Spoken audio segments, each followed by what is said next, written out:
Lagay ng ekonomiya, kalakalan, negosyo at iba pa. Atin ang alamin dito sa Ang Pilipinas Ngayon.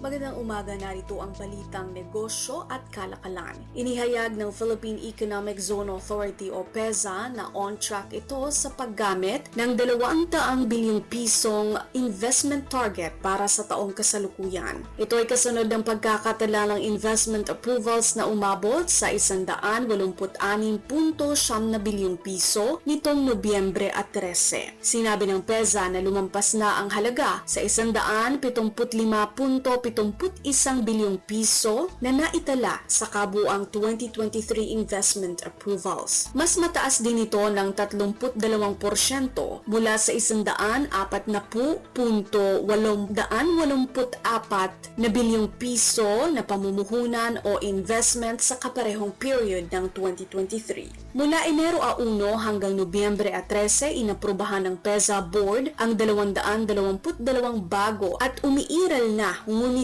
pinalalawig pa ang mga proyekto na inaasahang makalilikha ng mahigit 3 bilyong dolyar sa exports at 60,000 mga trabaho. Kasama sa mga inaprubahang proyekto ang 4 na big ticket locator projects na nagkakahalaga ng 60.24 na bilyong piso at isang domestic market enterprise na may 50 bilyong pisong pamumuhunan. At sa buwan ng Nobyembre lamang, nakapag-aproba ang PEZA Board ng 24 na bago at expansion projects na may kabuuang halaga na 62.341 bilyong piso. Inaasahan naman itong kikita ng 300 milyong dolyar sa exports at lilikha ng trabaho mahigit sa 20,000.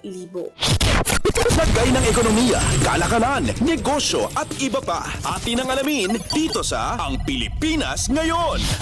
Inaasahang matatapos sa darating na ikalawang linggo ng Desyembre ang investigasyon ng Bangko Sentral ng Pilipinas o BSP sa unauthorized deductions sa GCash. Pahayag ni BSP Payments and Currency Management Sector Deputy Governor Mamerto Tangonan, masusi ang kanilang investigasyon dahil nais nilang tiyakin ng publiko na ligtas ito at pinananatili itong ligtas. Dagdag dito, upang makuha ang tiwala ng publiko, kinakailangan ipaliwanag kung ano ang nangyari, ano ang ginagawa ukol dito at paano maaaring protektahan ang mga sarili kung sakaling ito ay mangyari. Nauna nang sinabi ng BSP na layunin ng investigasyon na tukuyin ang posibleng vulnerabilities at review compliance alinsunod sa mga regulasyon at polisiya. Ipinagutos nito sa G-Exchange Incorporated o GXI, ang operator ng GCash e-wallet, na agad na resolbahin ang unauthorized deductions at kagyat na kumpletuhin ang proseso ng refunds. System error ang itinuturo ng GCash na dahilan ng mga deduction. Anitangonan, iniulat ng GCash na naisauli na ang mga halagang binawas sa mga apektadong GCash user. Pagtitiyak ni Tangonan, determinado ang BSP na alamin ang dahilan o root cause ng issue.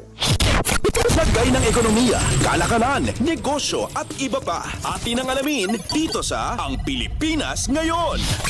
Iniulat ng Philippine Ports Authority o PPA na nakamit ng Manila International Container Terminal o MICT ang record volume ng mga container na kanilang hawak nitong buwan ng Oktubre. Kaugnay nito, tiniyak ang kanilang kahandaan sa kasagsagan ng Kapaskuhan. Sa isang pahayag, sinabi ni PPA General Manager J. Daniel Santiago na itinulak ang milestone na ito ng kamakailang paglaki sa foreign trade. Nakapagtala ang MICT kamakailan ang pinakamataas na 147,935 20-foot equivalent units o TEOs na kabahagi ng 275,028 TEOs na naitala noong Oktubre. Ang MICT, ang nag-iisang dedicated container handling facility ng bansa, ay pinatatakbo ng International Container Terminal Services Incorporated o ICTSI. Kinilala ni Santiago ang tagumpay at sinabing sa tulong ito ng ugnayan ng PPA sa ICTSI at sa patuloy na pamumuhunan ng ICTSI sa infrastruktura at makinarya. Halimbawa na lamang ng upgrade sa makinarya ang pagpapalit ng panibago sa lumang key crane sa berth 3 sa 3 at pagdadagdag sa bilang ng key crane sa berth 6 mula 5 hanggang 6. Paliwanag ni Santiago, ang pamumuhunan sa mas malaki at mas advanced na mga crane ay layuning pagandahin ang kakayahan ng terminal na ma-accommodate ang mas malaking mga container vessel at makasabay sa mas malaking market demand.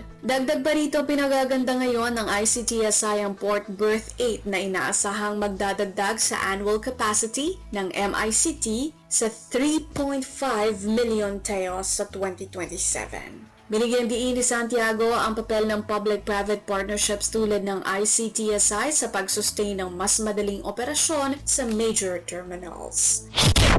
Saggay ng ekonomiya, kalakalan, negosyo at iba pa. Atin ang alamin dito sa Ang Pilipinas Ngayon. At yan ang ating balitang negosyo at kalakalan. Ito si Bea Gaza de Guzman para sa Radyo Pilipinas World Service. Saggay ng ekonomiya, kalakalan, negosyo at iba pa. Atin ang alamin dito sa Ang Pilipinas Ngayon.